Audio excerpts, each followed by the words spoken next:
Welcome into the latest edition of ESPN FC. I'm Dan Thomas, joined by Ali Moreno, and we also welcome from Spain and France, respectively, Gemma Soler is with us, as is Frank Leboeuf. Plenty to talk about on today's show. And we'll start with a man who's living his best life at the moment, or at least you think he would be. Ferran Torres scoring the winning goal for Spain in the World Cup. Not only that, Lewandowski's now left Barcelona, so surely he's your number 9. But every time these teams want you, it's a good thing. This is talking about linked to PSG. In football, you never know what can happen, but the good thing is that as I have a contract, I can wait and decide on my own. What do Barca need to do to keep me? They have to show me they want me, come to negotiate, and in the end, it's all about talking. Gemma, what's going on here? Yeah, Dan, so with Ferran, it has always been like this in his previous clubs too, especially in Valencia. He is a special football player. He wants to feel important. He needs to feel important. And he has felt that he hasn't been considered as much as he should have at Barcelona, first because he didn't have enough chances, not starting, not being that much loved by the fans, by the board of members, by the important people in the club, and especially before the World Cup, because the club preferred to wait to see what happened with Lewandowski before approaching his agents to talk about renewal, because he only has one more season of contract. So now he's living the best time of his life, of course. After scoring that goal, he's at his best momentum. He feels important, and he decided to do this round of interviews on international TV. This is something the club were not aware. They didn't like that much. They are not feeling very comfortable, but I had the chance to talk with some sources at Barcelona, and they say that the position is the same. Barcelona wants to renew Ferran Torres. They expect him to be back after his holidays, the 12th of August. And unless he appears there and says he wants to leave, they count on Ferran Torres being a Barcelona player next season. Frank, do you understand this from Ferran Torres' view, in a sense that his stock is never going to be higher, so why not try and negotiate another big deal and use PSG as a pawn? Because you have a contract, you have a one-year contract left, for sure, but you have a contract, so you have to respect your contract, you have to respect your decision when you sign that contract, and you have to respect the club who accept that contract. So I feel a bit upset with that. Even if I understand the way he thinks the football, you have Paris Saint-Germain, so maybe it's a time for Barcelona to put more money on him. But I think it's a little bit awkward for me to think that way. It's not because you won the World Cup, it's not because you scored a goal in the World Cup that you think that the world owes you everything. So again, you sign a contract, respect it, and talk to the club. Why do you want to go public? Talk to the club through your agent, maybe see what you can do, and if it's possible to do anything. And we know that Barcelona don't have the money of the world like Paris Saint-Germain before going public. So it's annoying for me to see that, because it says a lot about the mentality of the player. It's all about money. That's why I think it's a little bit sad. I have to say, I'm not a guy that is actually watching morning shows all the time. But I happened to catch the morning show in which Ferran Torres locally here in the United States in the morning show, and I'm thinking, why is this guy here? Why are they having this guy on? And he's talking about his future at Barcelona, and he's talking about his experience with Spain, and I'm, wait a minute. What is he trying to do? What kind of message is he trying to send? Why is he doing this media circus? It doesn't feel like there is a whole lot of value to this, because I don't think, if you're a serious club, and I'm going to assume that Barcelona are a serious club, I don't think you change your position based on the fact that he scored the game-winning goal in the World Cup final. If your position about Ferran Torres was whatever that may have been going into the World Cup, I don't think that his performances in the World Cup would have changed that. Because going into that World Cup final, had Spain not won the World Cup, one of the reasons that you may have looked at as to why they did not win the World Cup was because, man, they just didn't have a striker that could put the ball in the back of the net consistently. And that would have been Ferran Torres. And he did not have a good World Cup up until he scored the game-winning goal. And so his performance in the World Cup would not change my position if I were a club, and in this case, Barcelona are thinking, okay, let's go forward, whatever the negotiations are, but we're not going to be forced into something because you scored this one goal. When you're making a contract decision on a player, you're thinking long term. You're not thinking just, hey, he just scored this game-winning goal, World Cup winning goal, now we change everything about the player. Ferran Torres as a player hasn't changed just because he just scored this goal. There are certain things that I like about Ferran Torres, and there are other things that he comes up short.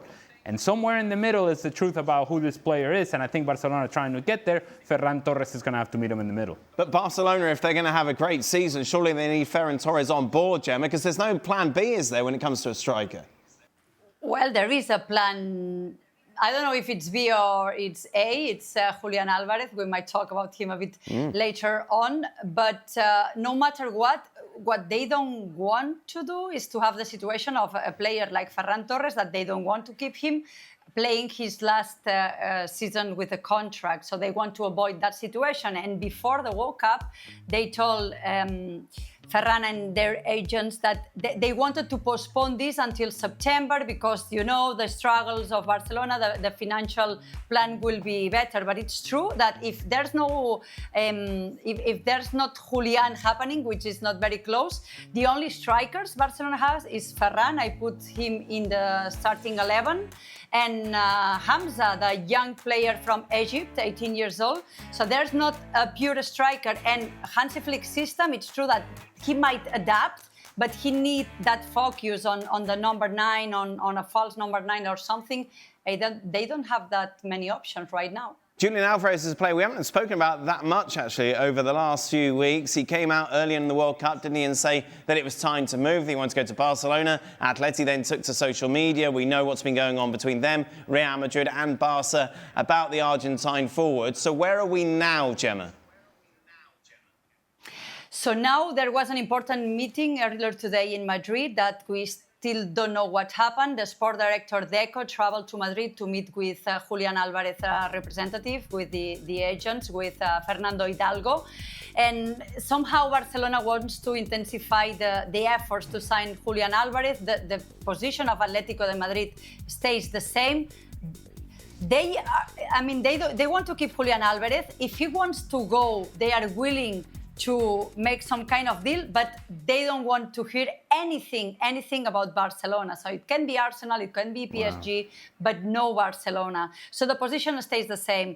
My sources tell me that Barcelona are not in the position right now to make a new offer to Atletico because nobody's listening. They did an offer in June of 100 millions. And they say no, or they didn't reply actually. So the position is very complicated. There was this meeting a few hours ago. We still don't know what happened in that meeting. Barcelona, they leaked that information. You know, they signed Gordon, Adeyemi, all these players in absolute silence. We didn't know about that. Of course, we know everything regarding Julian Alvarez because they want somehow to put pressure. I'm sure in the meeting, one of the things of the agenda is what Julian Alvarez needs to do when he goes back to training August the 10th. Barcelona are not gonna force him to do an action, but they will be very grateful because they think it's the only way to be able to talk to Atletico de Madrid, that the player himself makes more pressure. You mentioned that words in the World Cup, but Barcelona thinks they need yet another gesture from Julian Alvarez to put Atletico de Madrid in a very hard position. Barca look light, don't they, Ali? Yeah. They need reinforcements. Even if you keep Ferran Torres, you need Julian Alvarez as well. Yeah, and so when we're talking about Ferran Torres being the only option as number 9, it really is the only option, the only credible option, and he's not even a number 9. Not necessarily a guy that you can count on to be scoring a whole bunch of goals. And Julian Alvarez is a guy that we think can be an answer for Barcelona, but even then you're still thinking, don't quite have that player inside the 18-yard box that's just going to score a bunch of goals. And so Robert Lewandowski hasn't been gone for a couple of months, and you're already missing him if you're Barcelona. As for what they look like without Ferran Torres or what they look like without Robert Lewandowski, it's a whole lot of we don't know who we're playing up top. Yeah. So I guess, in going back to Ferran Torres, I would just say he feels like he's in a position of power because he can see the roster as well. He can see the players available. He can see that Julian Alvarez doesn't seem to be walking through that door. So if I am your guy, then invest in me like I am your guy and give me that love. Barcelona doesn't seem to feel that strongly about him. So, Gemma, if what you say is true, Atleti have got absolutely no interest in giving Alvarez to Barcelona, there has to be a backup plan because, as we're saying, Barca need reinforcements in that number 9 position. Are they looking at other people, or have they got all their eggs in this Alvarez basket? As long as I'm aware, and it hasn't been in any media, and it's impossible to get a name out of the entourage of Barcelona of any other number 9. If you think on the World Cup, on what happened on Spain, you think of Mikel Oyarzabal, but as far as I know, there hasn't been any kind of contact. Real Sociedad is another tough club with Barcelona, the same as last 3 seasons with Nico Williams. So it's going to be really tough for Barcelona. It's true that Hansi Flick, in his last day on their stage in England, he said that he really needs the number 9, but he's not that stressed because he knows Gordon, Adeyemi, Olmo, Ferran, they have mobility, they are flexible, so he can deal, but he needs that reference. But there is no other evidence that they are really engaging talkings with any other reliable number 9. Everybody's praising a lot Hamza, this young Egyptian striker who was in the World Cup. He did an amazing pre-season with Barcelona, scoring twice, being very important, but he's an 18 years old that has no experience. Gemma, good stuff. Thank you very much. Have you had a lovely summer, Gemma? Been good? Yes, I did. Yeah. I enjoyed the World Cup. I enjoyed Spain being world champions. Yeah, they beat France really badly, didn't they? Take that, France. Yes, they did. Yes. Yeah. It was a very interesting game, Frank. I know. Yeah. I know, but Frank's happy because he still gets more attention the less World Cups that France I don't win. say a word. I won't say a word. I don't care. Gemma, overall, you look at Arsenal and you look at the fact they're going to bring in Bruno Guimaraes as well. It's going to be a conversation I feel we're going to have a lot over the next couple of weeks as we count down to start the Premier League. It's very difficult to put up an argument, Frank, isn't it, as to why they won't retain their title? Exactly. Because the reason is clearly because the others, they don't know where they go. Where Arsenal, the Gunners, they have some insurances, and they know that with the team that they have right now, they can be better than anybody else. Well, we don't know what Bruno Guimaraes will bring, if he will play alongside Rice or not, so what's going to be the Arteta's decision.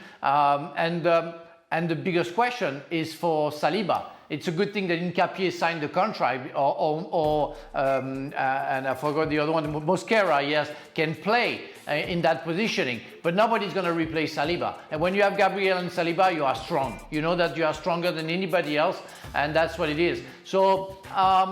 Yeah, I wouldn't be. I would if I was an Arsenal fan. I won't be worried. The first 4 seats is given. Now, can they double and win the Premier League again? Yes, they're the favorite for me, but they will have to show it. Can we just show that starting 11 again? What's interesting, not only are the players that are on the pitch, but look who's on the bench, Ali. This Arsenal team is so deep. You've got cover for every single position. Yes, you do. And if you're to go by the conversation that we had yesterday about Vini Jr., is there a possibility that indeed Arsenal end up with Vini Jr. down that left-hand side? And so, to your point, Dan, and it's a very valid one, and it's something that we've talked about. There's not even Kai Havertz, by the way, on the bottom of that. Yes, there is. Right next to bench says Havertz, Esse, Martinelli, Calafiori. That's, you want me to keep going down the list? It's very small writing. Okay. In any case. Better with or without? But Arsenal, absolutely. It's a conversation that we had all of last season, and we were talking about, is Manchester City going to be able to come back, and this and that and the other. And while we'd like for there to be a race, when you look at the depth of the squad of Arsenal as compared to everybody else in that conversation, there is no conversation. It is Arsenal, and then it's everybody else. How they handle that, that's obviously on Arteta and the team and the players. But just think about this for a second. Bruno Guimaraes makes this team stronger. if indeed this conversation about Vini Jr. is a serious one, and I doubt that it is, but if it is a serious one, man, it would make him stronger. And yet we still haven't answered the question of the number 9 position because it's still Victor Gyökeres. So I have no doubt whatsoever about what Arsenal are going to be in the Premier League. But I think at this point, if you're an Arsenal fan and you've already won the Premier League last season and you got as far as you did in Champions League, you're thinking, what takes us to the next level in order to win that final? That number 9 position still needs to be addressed. Frank, Go on, Frank. I'm sorry, Dan. Maybe it's the time for us to stop thinking that teams nowadays need a striker. I mean, if you put Alan and Kane apart, and even Kane can get out of this positioning, you don't have strikers anymore. I mean, allow me to have some thoughts and really deep thought about Franco Baresi. He was a sweeper, and I was a sweeper. That position doesn't exist anymore because the football evolved. Whatever he can do, it doesn't mean he evolves, but he evolves. And the striker position, I'm sorry, we have questions from almost every team. We talked about Barcelona. You can talk about Paris Saint-Germain. Who is the real striker? Even Mbappe comes from the left side. And there isn't, except, again, Kane and Allen, many fantastic strikers nowadays in the world. So maybe for Arsenal it's the time to bury that position and think about something else, because they don't use, when they buy a striker, they don't use it. So it's, for me, the debate is maybe not a debate anymore because that positioning is maybe vanishing little by little. I refuse to believe that the striker position has become obsolete. I refuse to believe it. As a former striker? As a former striker. There is no possibility in my mind that one of my priorities as a manager, as a general manager, as a club president, is to have a striker. Now, but you don't deny the reality of it. The reality of it is that the position has evolved, which is what I was going to get to. Well, a little bit of patience will go a long way, Frank. I was going to get Sorry about that. Sorry about that. That the position has changed and the demands of the position has changed. But even in that regard, Arsenal still don't have a player that can occupy that space. Even if somebody played it like Dembele or somebody played it like Mbappe or somebody played it in a different style, they still don't have that player, whoever that player may be. They haven't addressed that. They need to address that, because when it comes to scoring a goal against PSG in the Champions League final, who's going to score that goal? That's the question that they need to answer, and they haven't answered it yet. Arsenal win the league? Absolutely, yes. Frank? Yes. Right now, yes. What can you say with more positivity? Because some people suggest we're anti-Arsenal on this show. Transfer talk, as always, is available. That may have something to do with you, Dan. How dare you? The story continues. Infantino's future as FIFA president very much up in the air. It's what Luis Figo had to say. Today, I join others from across our game and call for Gianni Infantino to resign as FIFA president. Infantino has debased the office that he promised to elevate. He has lied, deceived, and tried to feather his own nest at the expense of the game he's supposed to serve. It's too late to save his dignity, but it's not too late to save football. He should go now. Frank, obviously you haven't been here for the last couple of weeks. What have you made of everything that we've seen develop during that time, and indeed your reaction to what Luis Figo says? Well, I'm absolutely thrilled that many people went against that thought, let's say, from Gianni Infantino, and that the world of football decided to go against that decision and to invest in private investors in the football world at the FIFA. So I'm as pleased that Luis Figo that it didn't exist.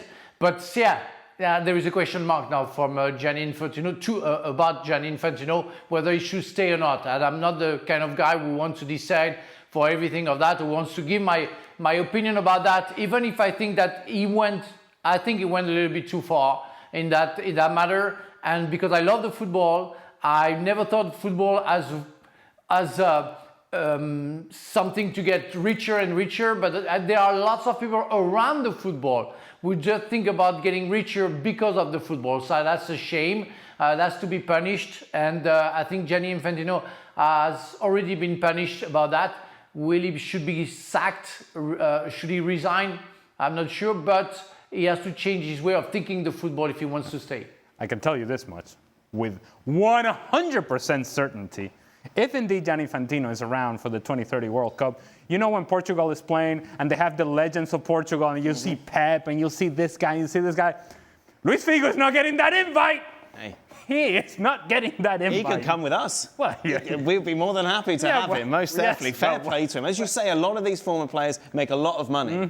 And you understand it by making these appearances on behalf of FIFA. And he has burned that bridge. But boy, he's certainly standing by his morals. Well, okay. Good for Luis Figo, eh? You're a man of principle. Exactly. This is a show for you. Yeah. It's been noted Frank has sat on the fence, but there we go. ESPN FC, as always, is your first stop for everything you need to know over the summer. Some people are getting rich because of the game. Go to YouTube and subscribe. Every summer there feels like there's so many comings and goings at Chelsea. This one looks no exception whatsoever. Let's hear from Xabi Alonso. Each season it's a moment to invest, to buy, to get players, to sell players, but to do things with a plan that we had in mind.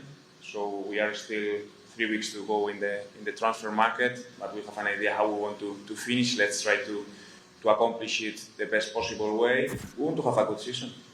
Let's see where we are in May, but for sure we want to have the feeling that we are competitive, that we can deserve to fight for important things during this year. Time will tell, but that's our goal at the moment. 3 weeks to go to the start of the season, Frank. How are you feeling with your Chelsea ways?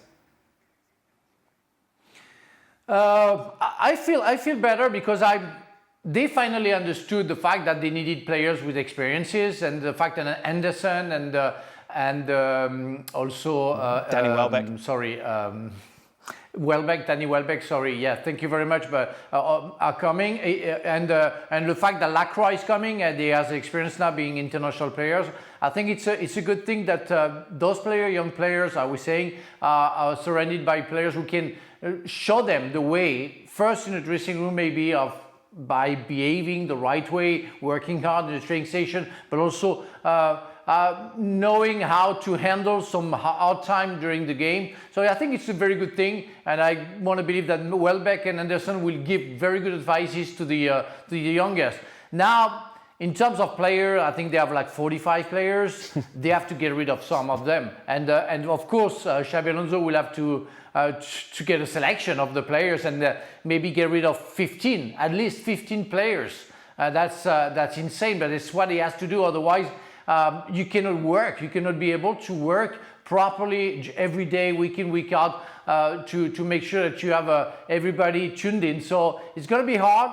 He's going to get rid of the player he doesn't want, because if they are here and out, they're going to create problems inside the dressing room. So psychologically, it's going to be hard as well. So I want to believe that it can be a good season if Xabi Alonso knows how to cut off the squad, exactly know what he wants to do. Of course, the loss against Juventus doesn't mean anything, because that's a friendly game. You try. First game of the season will, I think, count.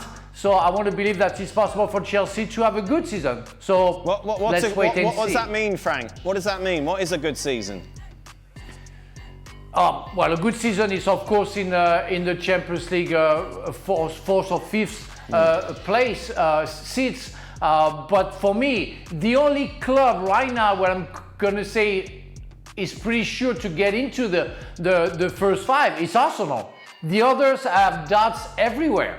City, we don't know what's going to happen with the new coach. Liverpool, with the team, we don't really know. And the same for United. Last year, for almost, well, more than half of the season, they were struggling. So nobody is insured to be in the first four, but Arsenal, I would say, right now. Frank makes a good point there, doesn't he? Surprisingly so. Because every other club has got issues. Yeah. There are problems. I suppose the one positive you could say, and it's something Stevie brought up in yesterday's show, there's no Europe for Chelsea. You can just fully focus on the Premier League. 38 games to finish the top four. And in that sense, that's fair to say that does make the path easier, doesn't it? It gives them an advantage. But in order to take advantage of indeed what you consider would be a positive for Chelsea, you have to have a team. And I don't know how you put together a team when you have this amount of players in the locker room. See, I'm all for upgrading a team. I'm all for updating a team, and that's maybe 5, 6 players, 4 or 5 players at a time. But when 10 players are walking into the locker room, how do you actually put together a team? So here we go. Here is a team. It's a good team, isn't it? It's a competitive team, but it's not that much different than the team that struggled for a long period of time last year. Morgan Rogers, obviously.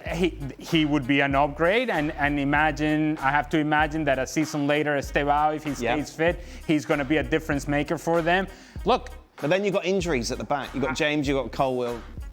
And you have concerns, and you have uncertainty, and the goalkeeping position is still a position that you can question, as you can question the rest of the squad for Chelsea. And so while I hear Xabi Alonso in what he's saying is that this is a year to invest and to sell and to buy players and to put together a squad and this and that and the other. Well, yes, in order to put together a squad, you need this team to play together. And it's a new manager with new ideas. And all these things take time. People don't want to. People think that guys just show up and magically you become a team. Well, not with a new manager, not with a bunch of new players. All these things take time. And so on paper, it would seem like Chelsea seemed to be heading in the right direction and seem to be making the right decisions. But it's a lot of players that are coming in and a lot of players that are going out.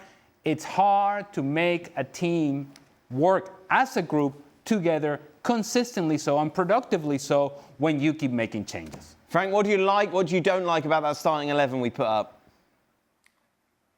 What I really like is the fact that Colwill comes back if James is not injured with the signing of Lacroix. I think it makes the defense being better than last season. I want to know where Enzo Fernandez stands because he clearly said that he wanted to go. So I don't know if he should stay in the first 11. And I find the 4 at front more suitable and more according to what I want to see with Chelsea, where they all can play together. They're really in the right positioning. So I think it can be very interesting to see those 4 players playing together. Yes, as Ali, I have a question mark for the goalkeeper. Sanchez can be very good on the line, but with his feet, he's always creating issues and scares the fans when he has the ball in his feet. So and the bench, and I'm with Ali again. What are you going to do with the bench? How are you going to work on that? The best recruitment right now is Xabi Alonso, but how Xabi Alonso will make his team work, we don't have the answer because he will have again to cut off the squad. Otherwise, he's not going to survive. And we're also assuming that Cole Palmer is going to be Cole Palmer, which he wasn't. Well, which Cole Palmer, though? Well, that's what I'm saying. Will the real Cole Palmer stand up? Please do so. If indeed he does, and he plays at a high level, which he expected to be, then we're having a different type of conversation. But he's going to have to take that position as the guy in the attack for Chelsea. Because if he has this up and down season like he did last year, then Chelsea become more limited in the attack. And so I think there are a lot of questions. And it was the initial point that Frank made and that you made as well, that not like every team is trying to figure out who they are. Arsenal, they're pretty much settled. Everybody else, they're trying to figure out what is our best version and how do we get to be our best version. I don't think any of these other teams have a clear answer on that. Okay, and then he's just taunting the fans who are there. Obviously hitting the Santos badge, making sure that the fans know that Santos win. Here's the Remo president. E esse vagabundo desse Neymar, que é idolatrado por um bando de criança, e fez as palhaçadas dele aqui, e ainda veio provocar. Então, a gente é culpado de idolatrar um bando de vagabundo como um cara desse. Frank.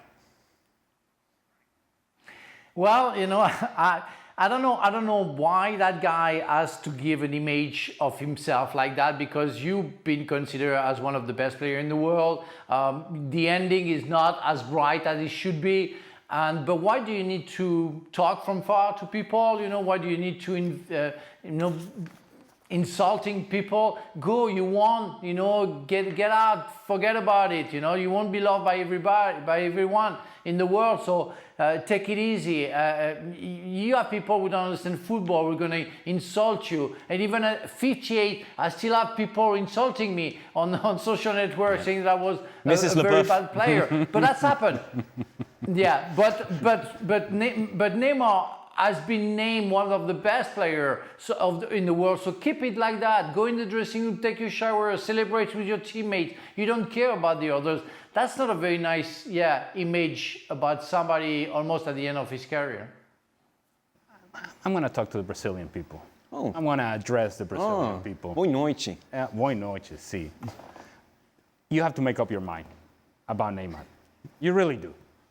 Because ahead of the World Cup, when Carlo Ancelotti hadn't selected Neymar, so yet he hadn't named the team, every question was about Neymar.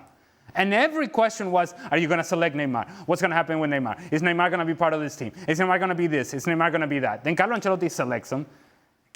Obviously doesn't go well for Brazil, doesn't go well for Neymar, as you would have expected, because he's a guy that was injured going into the World Cup. And now, the same fans and the same people that were so concerned about Neymar being part of the Brazilian team going into the World Cup are the same ones that are booing him and tell him to, well, you know, do whatever it is that they wanted Neymar to do to himself, right? Make up your mind. Do you love this guy or do you hate this guy? Maybe it's a both. Make up your mind. Because quite frankly, at this point, the reason I'm asking Brazilian people to make up their mind, it's not worth it. The player is not worth your stress. The player is not worth your booze. The player is not worth your tears, your cheers. He's just not worth it because he's not giving you anything on the field that is worthwhile. It's not worth it. So make up your mind. You hate him, you love him. But we can't play this game in which we want him in the national team, but then we want to boo him when he's playing with Santos. Make up your mind about Neymar. You know who this guy is. It's not a surprise that he's behaving like this. He's not worthwhile now. He's not worth the stress. He's not worth the time. They'll be discussing Neymar and those actions on the latest edition of Football Americas. Plus, it's the first one since Mauricio Pochettino. Welcome into the latest edition of Extra Time. Thank you very much for all your questions. Ali and Frank are here to answer them. We were talking about Neymar, and both of you weren't particularly impressed with his actions when he had to go at the fans. Frank, I'm just wondering, did you ever come to a point where you had to go at a supporter? You must have done at some stage. No, not really. You know, it happened to me maybe in a League Two with Strasbourg. I think I cannot remember talking to somebody behind the goal because there were like 1,000 people watching the game, and and the guy was telling something to me, and I think, you know what, you should call your wife. I think she's not around or she's with somebody else, you know. And I was very nasty to him, and he got absolutely insane, and that was fun. It cracked me up. Yeah, that was fun. Ali, did you ever go close? I mean, I must have said a few things here and there, but I don't recall actually having a conversation with a fan. Right. I have to imagine that there is nothing to gain from doing that. No, of course not. Absolutely not, because you're trying to have, I don't know. Fans not going to go, oh, Johnny, gosh, you're actually right. That's what I'm going to get to. You're trying to have a reasonable conversation with somebody who by nature is unreasonable because they're fanatics. Yeah? And so they can't see it the way you're seeing it. You're trying to have an intelligent conversation. This person does not want to hear it, and whatever you say is you're going to be rejected. So, and you have everything to lose here. If you have an exchange with a fan, you're the one that is going to come up as the jerk, essentially. Mm-hmm. Now, nobody cares about what the fans said. And you have enough issues with that in the first place. Correct. Without the fans' help. So, yeah, there's nothing to Frank, how was your time off, mate? Did you have a nice time? Yes, I have. You know, I had the visit of I'm in Normandy right now, and nice. I'm having nice holidays after the World Cup. It's a nice weather. My brother and his wife came over, and we had a good time. Now life is good, and I was very happy to see you guys today and go back to work. and enjoy ESPN again. Yeah, we spent a lot of time together, didn't we? Frank in New York, it was lovely, very pleasant. Was Frank lovely in New York? Yeah, great. We had a very good time. Oh, that's very good wonderful. time. Ali, given I pay for all the restaurants. Are you kidding me or what? well, you had course to. he was That happy. one you took us to that was awful with me and Macca, with everything was horrible about it. That was your choice. You deserve to pay. Why, do you want me to tell to everybody where you wanted me to end up in the Indian restaurant? You know? You want to? Brilliant. Ask your question. Ali, given everything they've won so far, while completely dominating every opposition they faced, how far away would you say the current Spanish generation is from the golden generation between 2008 and 2012, or are they already better? No, I don't think they're already better. Two different teams, and the style of play is also different. While the possession of the ball is still there, that team, what he's calling the golden generation between 2008 and 2012, changed the game, changed the way the game was seen. And it coincided with Barcelona having their glory years as well with Messi, but clearly it was the influx of Iniesta and Xavi and how to control, and of course Busquets, how to control the middle of midfield and how to control the possession and have the possession with such quality that you affected how the other team would play, not only defensively but offensively, because they couldn't get a hold of the ball. This team now, while they are very good with the possession, what has made them better than I thought they were going to be is the play that they've gotten on the outside, especially when both Nico Williams and Lamine Yamal are healthy and fit. And that's what makes this team different. But that team in 2008 to 2012 changed our perception of the game and how the game would play. When you change the style of play for everybody else and everybody else wants to play like you've done something special. Frank, any comments on Zidane being appointed as French coach? Welcome. And after Laurent Blanc, Didier Deschamps, now Zinedine Zidane, it's great. The love 98 is still there.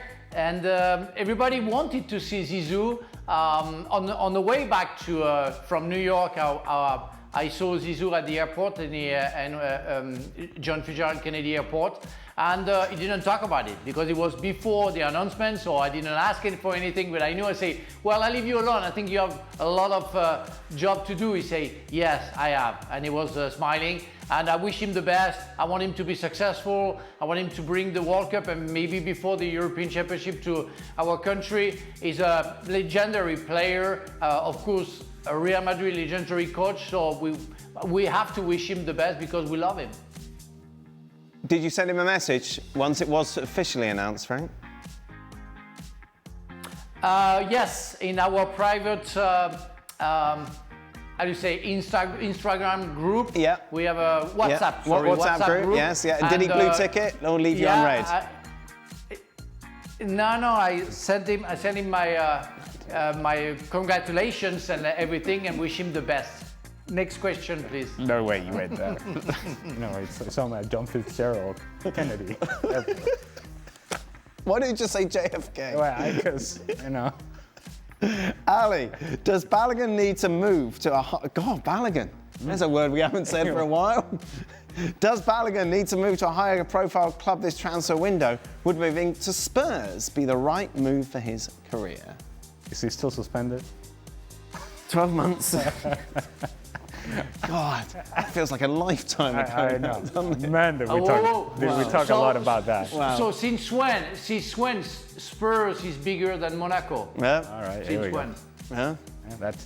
That's a fair question there, Frank. And I do think he actually. I know where I prefer to live. Yeah. Also fair point. Yeah, me too. Also fair point. Very fair. And I think the most important thing is that he found success at Monaco. Now I think it's time for him to sustain it. And then if he were able to have yet another productive season, then you can think about taking this jump.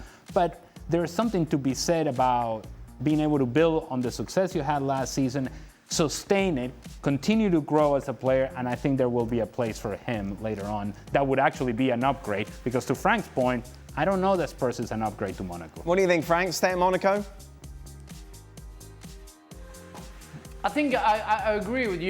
You have to show consistency and show your talent, and before moving to somewhere, you don't know what's going to happen. So maybe another season in Monaco, being being efficient, scoring goals, and showing to the world that you're ready for maybe a next step. But not now. It's too soon for me. Frank, Barcola and Mbaye are now heavily linked to Liverpool. Do you think it's the right club for them, and do you think they'll be able to adapt and suit the Premier League? I think for Barcola, it was one of my thoughts, and I say that's a very good thing. And I was even thinking about Zaire Emery also in the middle of the park at Liverpool. I think it would have been good for the two players to go there, because they need times. They want to find some times to play. And for Mbaye as well, I think it's a good thing. They are very good players. They're very talented. I'm very fan of Barcola. He has to be better in finishings, of course. But if he has a chance to play, I don't know how it's going to work, but if he has a chance to play, and if Ekitike comes back at his best, there will be a big competition with Isaac as well. But there is something to do there, and Barcola is a hell of a player when he's very confident. So I want to believe that he's going to be successful. I don't really know Mbaye, so I won't judge him. But when you go to Liverpool, it's always something fantastic, I think. Final question, Ali. Newcastle let Tonali, Gordon and Guimaraes leave. Percentage chance they'll be fighting relegation? They'll be very much in the conversation. There's a lot of rubbish at the Premier League this season. Yes, I said they'll be in the conversation. And so to your point, there will be a lot of teams that will be part of that conversation. But certainly, the feeling of Newcastle right now is not all that positive. No, it's not the same vibe as Frank on holiday in No. Normandy, brothers over, in the pool, loving life. No, none of that. It doesn't feel like that in Newcastle at all. No, not at all, not at all. Frank, would you like to say anything before you go? No, I like the last question. How much, Ali, did you miss Dan, you know? Oh, that was yesterday. That was yesterday. Oh, I see. They put it in yesterday, but I saw the question there. Hey, Ali gave me a 10. How much have you missed me, Frank, after our... What have you got, like a séjour? I always miss you. Oh. I always miss you. Oh, wow. You know that. God, all this love. Dear me. I'll be back tomorrow as positive well. energy. With Craig, where the positive energy will be well and truly drained. Oh, my God. Although, he's going, I think it's the last show before he goes on holiday. Hey! In a good mood. So we'll be back tomorrow as I hear Don might be joining us as well. All right. Mike Rodriguez is presenting. So he wanted not presenting, that one. No one needs that in their life. Nope. Producing. Right, if he wants to talk about Spurs, he can go back on holiday. All right, okay. What about Monaco?